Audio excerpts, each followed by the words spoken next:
you learn some convex optimizations or some optimizations class, and then you already know that you want to minimize a problem, minimize the function, minimize functional, and then with some specific algorithm.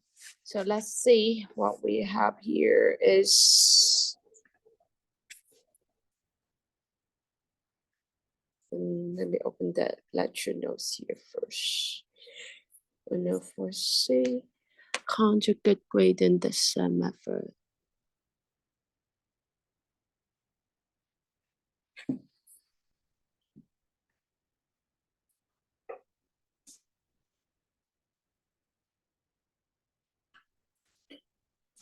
Here we go. No, not this one. Okay.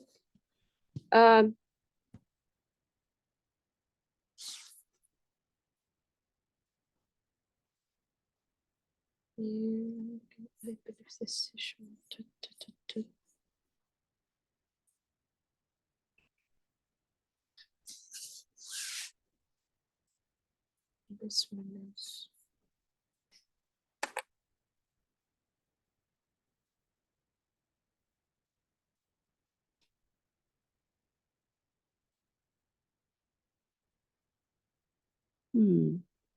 There's some problem here. Never mind. Here we go. So we have already got several methods to solve the linear system of the equation, and they are. So I just do some conclusions here first.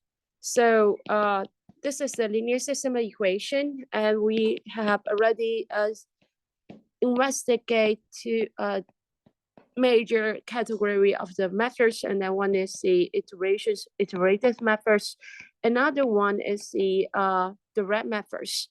And for the first part, and then the direct methods, we have the Gaussian elimination, and we also have elimination methods. And then the second part, we also have the LU factorization methods to solve the complicated systems with fewer computational costs when we repeatedly solve the AX equals to B, and then when we and with a lot of different B the B terms here. And also we also learned the Cholesky factorizations methods as well. Factorization, and this is the direct methods category.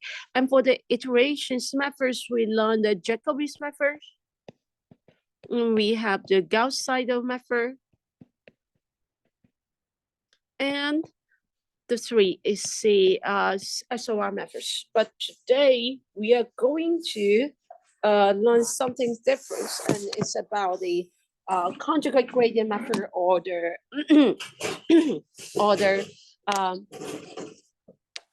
so this is another type of methods, and then it's called there are two types of methods here. We are going to learn is the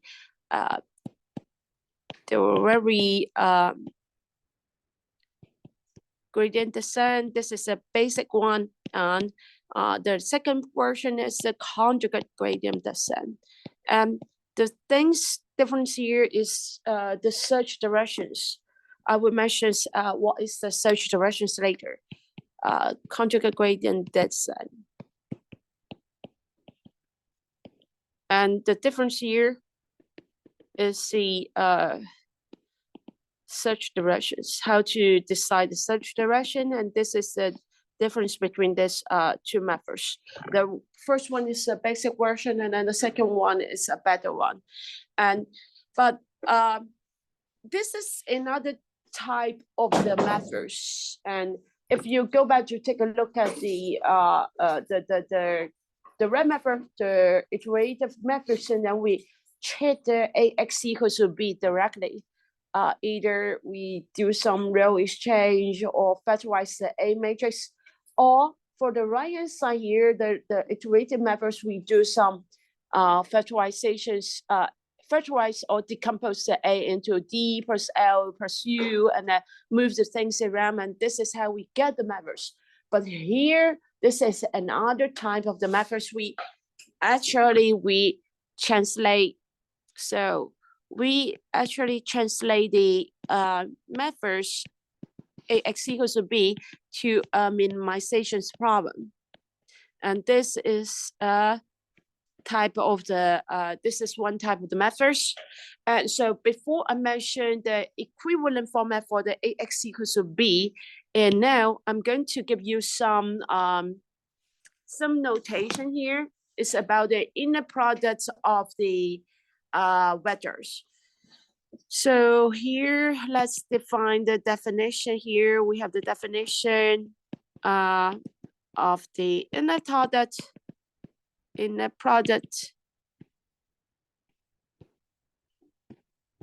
And I'm going to use the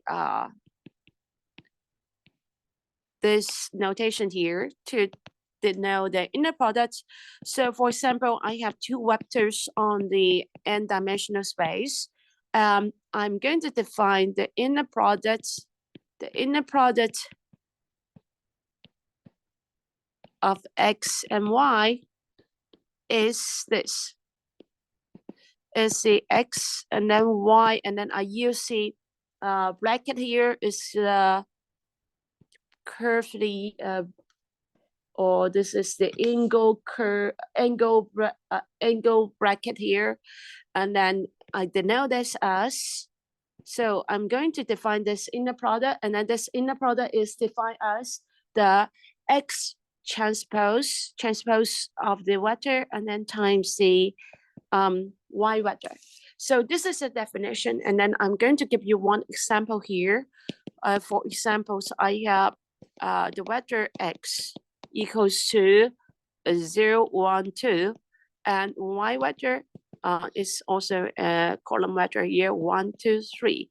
And what's the inner product between them? The inner product between them is just the x transpose. X transpose is 0, 1, 2.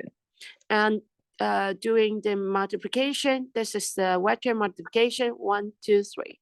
And which means that this one is 0 times 1, and then 1 times 2, the second component product, and then the third component product, and then do the sum together, and then we got is 0 plus 2 plus 6, and then that's A. Any question about this definition, the inner product? It's just a transpose of the first vector times the second vector. So if you don't have any questions about this part, and then let's do another things. And as you can see here, actually, we have some kind of property for this inner product. Property of inner product. So this is just for the vector inner product here, and this is for, if you check their textbook, and then you will find out that this part is corresponding to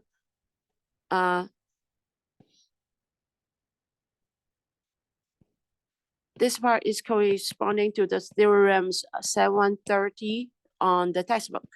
And for any arbitrary, for any vector x and y, which is in the n-dimensional space, and then if we, and I have more vector here actually. This is stream. I have z vector as well, and then this is in the dimensional in, and real number of our, and this is real number. And we have this. This is a property, and we have several property here. The first one is A, and then actually we can change the positions a little bit. Exchange the positions. The x, y inner product equals to the y, x inner product. And this is the first property. And then the B property is C. We multiplied one vector by a scalar that is the real number alpha, and then we multiply it doing the inner product with y, and it is equals to, we can extract the real number out and then doing the inner product later. And this is the second property. And then for the C property is the summations property. We have the sum for the first component and then doing the inner product with Z. And it's equals to doing the inner product for each component first and then doing the sum later. And this is the C property. Let's take a look at the D one. So the D property, this is the fourth property here. If the vector doing the inner product with itself, and then this number is actually non-negative. And this is a non-negative property for the inner product. And there's the last one. And if I have a vector, and then I do the inner product with itself, and then it equals to 0, then this only happens at one time, at one case. If and only if this case happens, that is the X is the 0 vector. So these are the properties for the inner products. Questions? Yeah. So if we know that X plus Y period Z equals to X plus Y Z, so what if we have, say, X period Y plus Z? Is that the same thing? You mean the C property? Yeah, the C property. If we have X period Y plus Z, is that the same? Yes, we have the same things. And then if you have the because you can combine the A property as well. And so if we have X and then Y plus Z, and then you can do the distribution as well. X and then Y and then plus the X Z. It equals this. Answer your question. Okay, good. So this is the things. And there's one more property, and then this is very important when you do some calculations for the minimization problem. So for example, if we have A matrix, this is an A matrix, matrix A. If matrix A is symmetric, positive definite. And what do we have here? So first of all, you from the symmetric, you already know that the A equals to A transpose. So now let us calculate some things. X, and then inner product with another vector, and then this vector is defined with the A times the vector Y. So A, the matrix A, and then times the vector Y is still a vector. So we can do the inner product here, the X inner product with the AY inner product. So now let's see. From the definition, this one is, so this is some proof here. I move it down. I would write down the conclusions later. So X transpose and then A and then Y, and this is from the definition, right? So now let's see. The X transpose and then equals to the A equals to A transpose. So I'm going to write down A transpose here and then Y. And let's do the first one. Do the parentheses for the first two items, and it equals to the, it actually equals to the AX, and then doing the transpose. Does it make sense? So this is the first item. And then I'm going to, here I'm using the transpose of the product here, the property of the transpose of the vector matrix multiplications. And if you do the transpose of the product, and then it means that you are doing the transpose for the last item here, and then multiply the transpose of the second item. So it's from the right to the left, and then doing the transpose for each component, and then write it down here. So this is the property by the transpose of product. And now I will copy down the last item here. And what do you see here?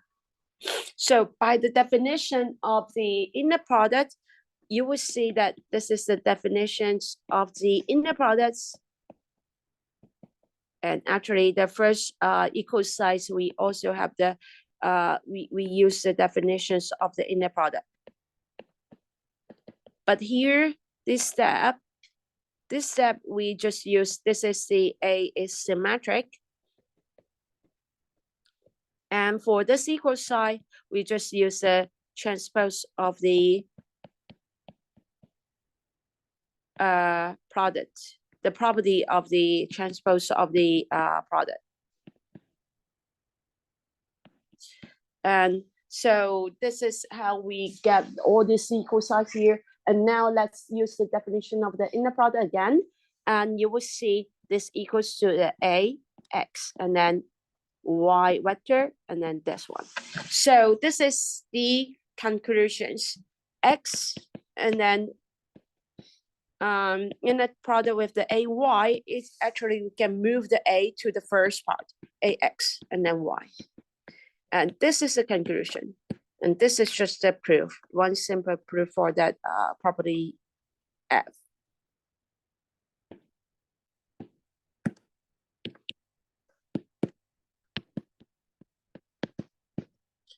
It should be the F property. This is some things important here. And also, I want to point out that if this is a positive symmetric positive definite matrix, and then you would find out that actually the X and then AX, and then has the property bigger than or equals to 0. This could be some things you have already learned in the calculus class or linear algebra class. So there are two very important property here, this one and this one. So next, I would give you the equivalent formats for the AX equals to B, and that is the whole basic theory for the conjugate gradient methods and the gradient descent methods. So this one is quite important, this theorem. This is the theorem on the textbook, theorem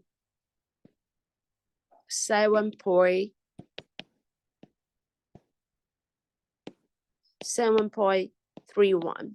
So this one is stating the equivalent format for the linear equations here. And so now let's see, what do we have here? Let's say we have the vector x dot, and then it's a solution to the linear system equation here. Let me just do the vector sign here.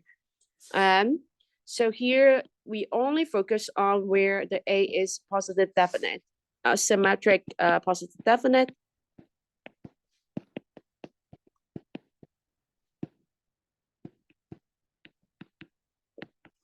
That is the case we have in the last quad property of the inner products above. And so this is a solution to this linear system equation if and only if. So this is the following is the equivalent format. I'm going to let you circle out the equivalent format here. If and only if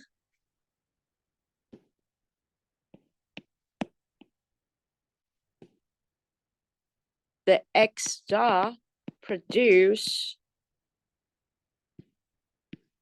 the minimum value of the following questions. The minimum value of the gx. And then the gx, this is a function of the vector. And then this function of vector is defined with the x inner product with the ax inner product, the ax vector, and then minus the 2, and then x inner product with the b. this is the equivalent format for the AX equals to B questions. So now you will see that we are translating the linear system equations that is an equal size problem. And then now we translate this problem into a minimization problem. We want to minimize this function. And then this is a function of a vector x. I'm going to skip the proof here. And the one of the so the idea, I will just give you the idea how to prove it. If you are familiar with the linear algebra terms, and then this is the hints of the proof. Let's say this is a minimization problem of a function. And when you do the minimization problem, and first of all, this is something is x times ax. And you are immediately thinking about something looks like this. So vector is just multi-variable, right? And let's think about single variable. If we have a function that is a gx, and we have x times x, and then that is just x squared, right? And now, what is about the a? A is positive definite. So let's think about a coefficient that is positive, okay? Let's say this is the single variable one, and the next one is like minus 2 times a constant, maybe 0.5 times x. If you are doing such minimization problem, what would you do? So this is the quadratic function, and then with the mouth open up, right? Because we have a positive coefficient here. So what you would do is to calculate the derivative of the function, right? And then let it to be 0. And then find the critical point, and that's your minimal point, right? This is how we do it for the single variable version. But here we have a vector. So instead of getting the derivative, we are going to get the gradient of this function. So I just give you the hints. And then at the end of the day, the gradient of the gx, it equals to the ax, 2ax, and then minus the 2bx. Let me see. It should be the 2b. So at the end of the day, you just want this gradient to be 0. And it's so easy to see that if we let this one to be 0, and then it's just ax equals to b, right? And this is the hints for the proof. And there are a lot of details here. You need to be careful. But I just skip the details here. And this is the idea of the proof, how to prove the ax equals to b equals to, it's equal to this minimization problem. And this is the things. And next, also because the a is positive definite,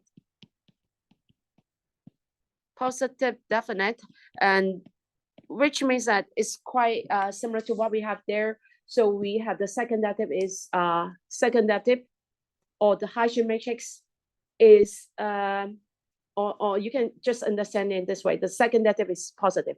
So this is the minimal point. If the critical point, we have the critical point here, and the second derivative is positive, and then we have the solutions for this ax equals b. It's just a minimization point.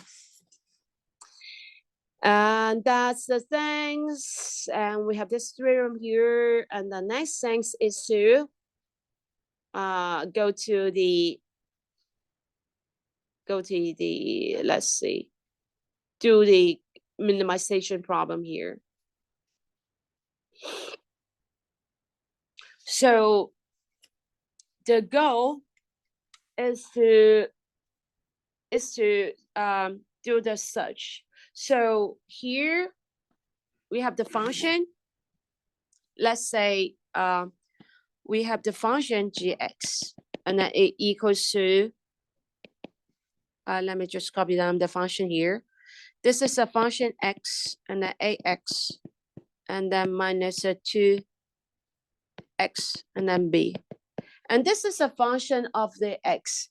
And then this is the, let's say the X vector is just the two-dimensional.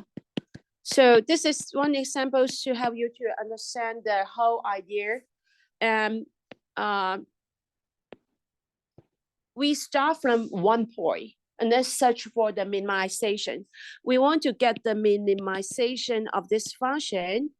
And so what we do here is to start from, this is the R2. This is the two-dimensional space. This is a plane. And what we are going to do is starting from somewhere x0. And what we would do is to go to another direction, just choose one direction v, and go and then walk along this direction and just stop somewhere, and then maybe here, and then this is the next point, and then this is the x1. And we are going to do the iteration, and finally we find the minimization point, or the approximations to the minimization point. Minimizations point for the GX. So as you can see here, we have the directions. We need to know which directions we should walk to, right? And as you can see here, we start from some point, and then we want to go to the minimization point. And if I give you another picture, and then it's quite obvious that we need to do it, which directions we should choose. So let's see. This is a two-dimensional example. And I will let you to see one-dimensional example here. Let's say this is a GX function. This is a GX function, and this is a convex, very nice convex function, quadratic function here. And then you're starting from x0 here. And if you want to minimize the function, and then it's quite obvious that you need to go to this direction. We need to go down, right? And then maybe we go to here, and then we go to the x1 here. And then once again, at this point, you know that you need to go down again to find the minimal point. And then this is the minimal point, right? This one. So do you get some inspiration here from this example? We are following the downhill. We want to go downhill, right? And what can you get from the function GX? And then we want the downhill direction. Do we get the downhill directions from the GX function? Do you see something here?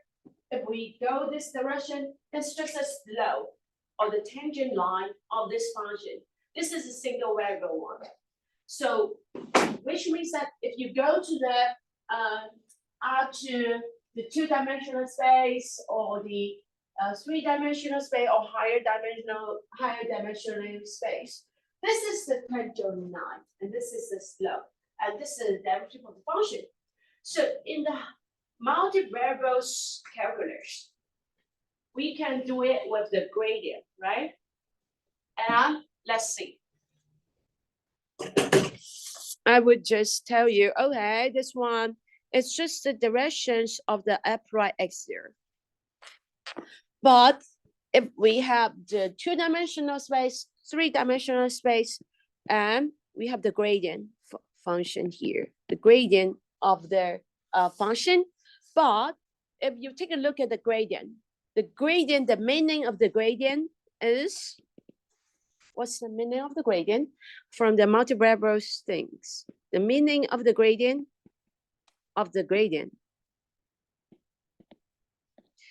is the directions in which the directions, this is the gradient is the directions for the function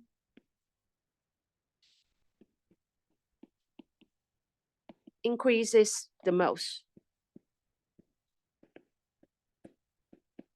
So this is the directions where the function can, the direction is the directions where the functions increases the most. So this is the directions for the increasing. So what we need to do is to put the negative sign here so that we can decrease the most. Does it make sense? So this is how we choose the directions for the next one.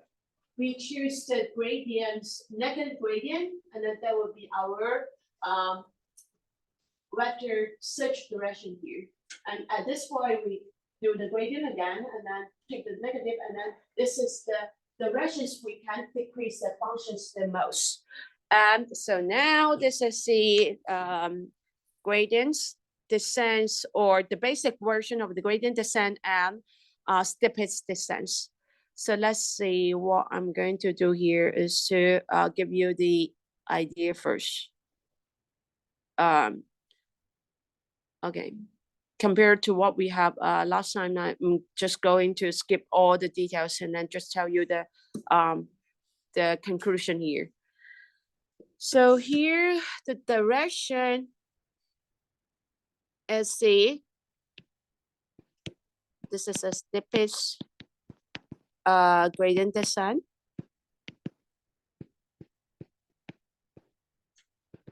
And the search directions VK. Let's say we are at the point xk, and then we want to do the search directions for this point, and then this search direction is just a negative gradient g, and then at the point x. Okay, and this is the search direction for the next point, and then we are going to, so we get the direction, and then we also ask how long would we walk along this direction, right? And actually people give out the time, the TK here. The TK equals to the inner product, the VK, and B minus A X K minus 1. Am I right here? I believe that I make something not very good here. VK here. Okay, good. I believe this one, it should be based on this is the search direction. I have some things wrong in the index system here. It should be the XK minus 1. So in the product with this one, and then we K here. Okay, this one, it should be VK. And this is the search direction, and this is the search direction, and the inner product, this is a TK. So what is the XK? XK is from the XK minus 1. Yeah. Let me see. I have a big mistake in the index system. This is the, it should be the super subscript here. Subscript here.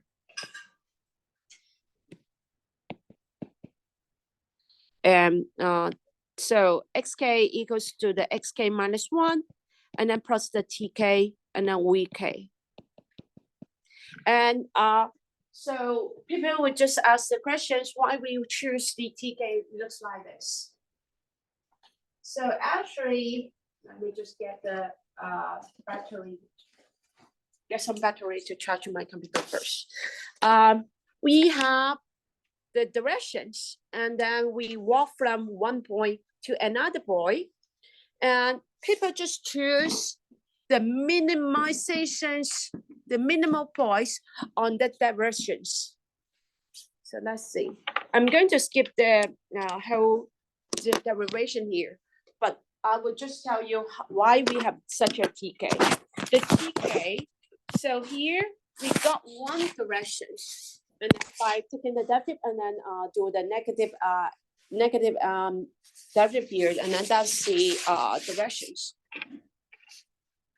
And what we do here is that, okay, this is negative derivative here, and then this is a negative gradient here, and then we find out the directions, and then we go towards to these directions, and then calculate the g functions on this line, and then find the minimum points on this lines for that function gx. And actually, this one, we are working on the g function. And we just figure out the minimum point on this line. And then we stop there. Maybe the minimum point is at here, the gx1, and then we stop at here. We figure out that the g function on this line has the minimum here, and then this is where we stop. And then with this idea, we calculate the tk, and then the tk is just the expressions here. So what does it mean? So for the steepest gradient descent, we have two important components. The first component is the search direction. The search direction is the negative gradient of the functions at that point. And then the second one is that how long is there, how long should we walk towards to this direction? And this is the tk. This is the length. It represents the length we walk in these directions. So the tk, we compute the tk is just a scalar number. This is just a real number here, the tk. This is the inner product, and then divided by another inner product. And so when we get these two important components, and then we can update to the next point. And the next point is we should start from the current point and then walk towards to these directions with this length. And this is then we stop at that point. We let's go back to here.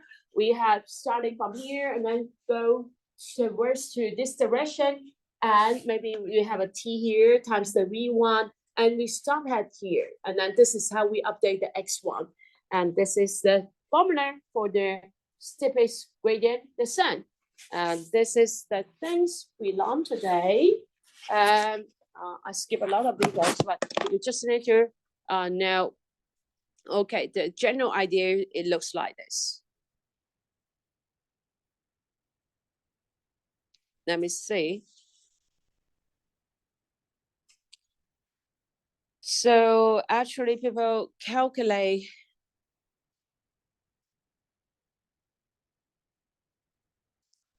and so this is the gradient descent methods, and then people actually calculate the gradient they with some analysis. So if you do some analysis here, and then I will just analysis here. I'm going to skip the analysis today. And there's some analysis, and I'll skip here. And it's actually equals to this gradient, negative gradient things. It's actually equals to a scalar, and then times the, so it equals to the 2 and times the, let me see, 2 times the residue. Residue, it means that it's equals to the a, and then let's see, it's actually equals to the a b, and then minus the a x k minus 1. So because we just want the direction, right? So we can just ignore the scalar here.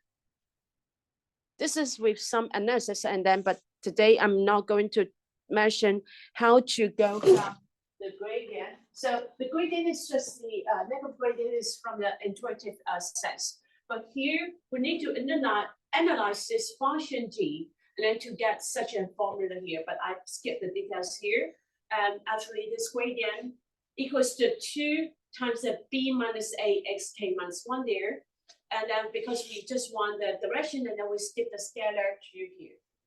And this is the things. So if you want to do the steepest gradient descent, I would like to see the algorithm here. The algorithm, it looks like this.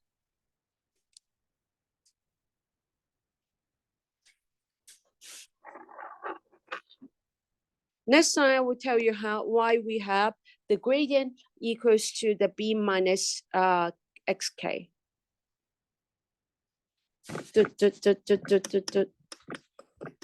So this is the steepest gradient descent. You just go downhill, always go downhill, and then you find the minimal point. Let's wait. I'm going to post the pseudocode here, and just let the computer work. Hey.